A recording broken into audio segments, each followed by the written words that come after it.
శ్రీ గురుభ్యో నమః. శ్రీమాత్రే నమః. మా భక్తి టీవీని ప్రోత్సహిస్తున్నటువంటి మా ప్రేక్షకులందరికీ ధన్యవాదాలు తెలియజెప్తూ ఉన్నాం. మనము నరకాల గురించి మాట్లాడుకుంటున్నాం. ప్రతిరోజు ఒక్కొక్క నరకం, అంటే ఏ విధమైనటువంటి నరకాలు, జీవించి ఉండగా మానవుడు ఎటువంటి పాపాలు చేస్తే ఏ విధమైనటువంటి నరకాలలోకి వెడతారు అనే దాని గురించి సాక్షాత్తు శ్రీ మహావిష్ణువు గరుత్మంతునికి చెప్పినటువంటి విషయాలన్నీ గరుడ పురాణం అనేటటువంటి పేరుతో ప్రసిద్ధి చెంది ఉన్నాయి. వాటిని మనము తెలియచెప్పుకుంటూ ఉన్నాం. భూమి మీద జన్మించినటువంటి మానవుడు శిశు పరిణామ క్రమంలో తెలిసి కానీ తెలియక కానీ ఎటువంటి తప్పులు చేస్తూ ఉన్నా ఆ తప్పులకి సంబంధించి ఆ శిశువు, ఆ జీవి మరణించిన తదుపరి, అంటే ఏ స్టేజ్లో అయినా కూడా జీవుడు మరణించవచ్చు. 2 ఏళ్లకి, 4 ఏళ్లకి, 6 ఏళ్లకి, 10 ఏళ్లకి, 20 ఏళ్లకి, ఏ వయసులో అయినా 50 ఏళ్లకి, 60 ఏళ్లకి, 70 ఏళ్లకి అసలు ఆయుష్ అనే దానికి చెప్పడానికి నిర్వచనం లేదు. ఆ జీవించి ఉన్నంత కాలమే ఆయుష్. ఇక ఆ తర్వాత ఆయుష్ లేదండి అనేస్తారు. ఆయుష్ అనేది ఆ జీవికి అయిపోయిన మరుక్షణం, అప్పటి వరకు చేసినటువంటి పాపం ఏదైతే ఉందో ఆ పాపము తాలూకు నరకంలోకి ఈ జీవుడు తోయబడతాడు చిన్న శరీరంతో.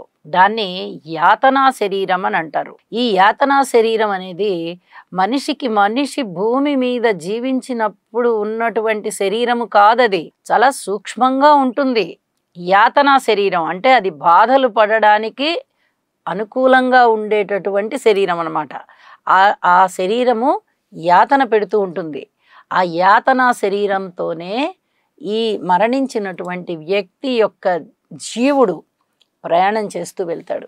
ఎటువంటి కర్మలకి ఎటువంటి పరిహారాలు లేవు. ఏ కర్మైనా చేయనివ్వండి, దాన్ని అనుభవించాల్సిందే. సుకర్మ చేశాడా స్వర్గానికి వెళ్తాడు. స్వర్గానికి వెళ్ళాడు అంటే అర్థం ఏంటి? అక్కడ సుఖంగా ఉన్నాడని అర్థం. దుష్కర్మలు చేశాడా నరకానికి వెళ్ళాడని అర్థం. నరకం అంటే ఏంటి? అనుభవించవలసినటువంటి కర్మ.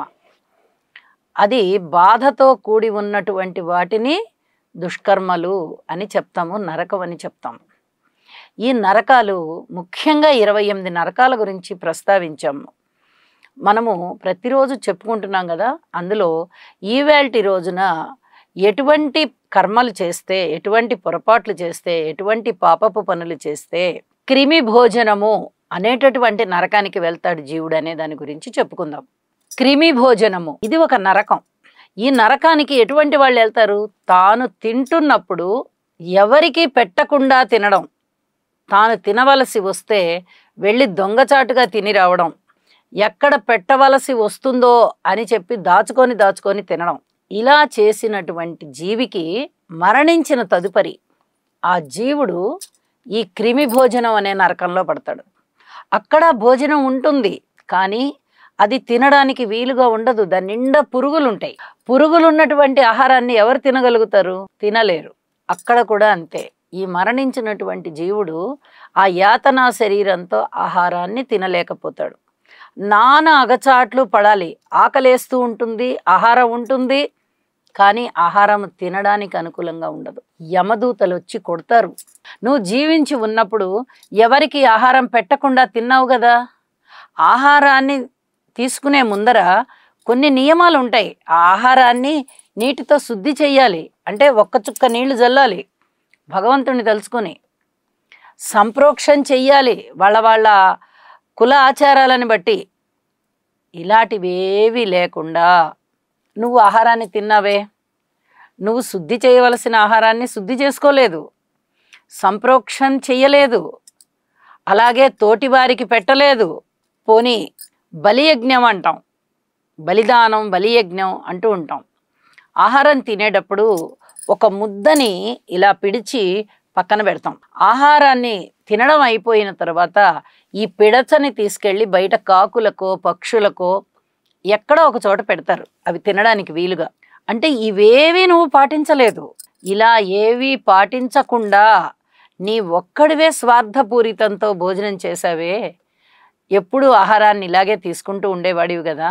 ఇప్పుడు నువ్వు ఆ తాలూకు పాపాన్ని ఇక్కడ అనుభవించు అని చెప్పి యమభటులు కొడతారు. ఈ జీవుడికి ఆకలితో బాధతో విలవిల్లాడిపోతూ ఉంటాడు. ఎదురుగా ఆహారం ఉంటుంది, తినలేని పరిస్థితి ఉంటుంది. ఇంకొక పక్క యమదూతల సూటిపోటి మాటలు, బాధలు, కొట్టడం. వాళ్ళు ఈ యాతనా శరీరం అనేది ఇన్ని రకాలైనటువంటి బాధల్ని పొందుతూ ఉంటుంది. కాబట్టి జీవించి ఉన్నటువంటి మానవుడు తప్పనిసరిగా తనతో ఎవరైతే ఉన్నారో వారికి పెట్టి తాను తినడం అనేది చాలా చాలా మంచి పద్ధతి అని తెలుసుకోవడానికి ప్రాథమికమైనటువంటి సమాచారాన్ని ఈ గరుడ పురాణం ద్వారా మనం చెప్పుకుంటున్నాము అని చెప్పి తెలియజేస్తూ, మా ప్రేక్షకులకి ప్రాథమిక సమాచారాన్ని ఇవ్వడం కోసం ఈ పురాణాల యొక్క వివరణాత్మకమైనటువంటి విషయాలని తెలియచెప్తున్నాము మా భక్తి ఛానల్ ద్వారా. జీవించి ఉన్నటువంటి మనిషి మనము మరణించిన తరువాత మనము ఇప్పుడు ఏ తప్పులు చేస్తున్నామో వాటికి సంబంధించినటువంటి నరకాలకు వెళ్తాము అని తెలుసుకుని అట్లా వెళ్లకుండా ఉండడం కోసం మరణించిన తదుపరి కూడా మనకి సుఖమైనటువంటి శరీరం ఉండడానికి, సుఖమైనటువంటి విశేషాంశాలు అక్కడ ఉండడానికి భగవంతుడి ద్వారా చెప్పబడినటువంటి ఈ విశేషమైన అంశాలని ఈ పురాణం ద్వారా తెలుసుకొని ఆచరిద్దాము అని ప్రతి మనిషి అనుకోవాలి అని చెప్పి తెలియచెప్తూ మరికొన్ని ముఖ్యాంశాలని మరుసటి ఎపిసోడ్స్లో తెలియచెప్పుకుందాం. నమస్కారం.